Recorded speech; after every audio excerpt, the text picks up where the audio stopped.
Les premières vidéos commencent à suinter suite à la tentative d'assassinat du président de la transition au Mali, Assimi Goïta. Certaines, comme celle-ci, montrent l'exfiltration du présumé auteur de la tentative d'assassinat. Sélectionné pour vous, Mali, Assimi Goïta réapparaît, sain et sauf, après l'attaque au couteau avorté, photo. Ce mardi, le président de transition au Mali, le colonel Assimi Goïta, s'est déclaré mardi indemne après avoir été visé par une tentative d'assassinat à l'arme blanche durant la prière musulmane de l'Aïd al-Adha, à la grande mosquée de Bamako, un acte choquant condamné par Paris.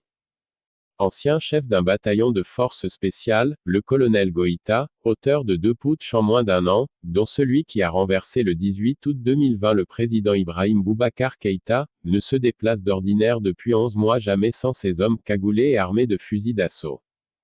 En milieu de matinée, après la prière, tandis que l'imam se dirigeait vers la sortie de la mosquée pour égorger le mouton sacrificiel, un homme s'est levé et a tenté de poignarder le colonel Goïta, assis au milieu d'autres hauts responsables maliens, a constaté un journaliste de l'AFP.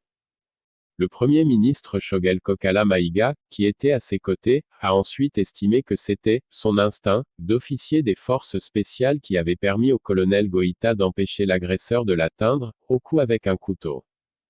Je vais très bien, a déclaré le chef de l'État à la télévision nationale au journal de la mi-journée, précisant que cette agression avait été maîtrisée.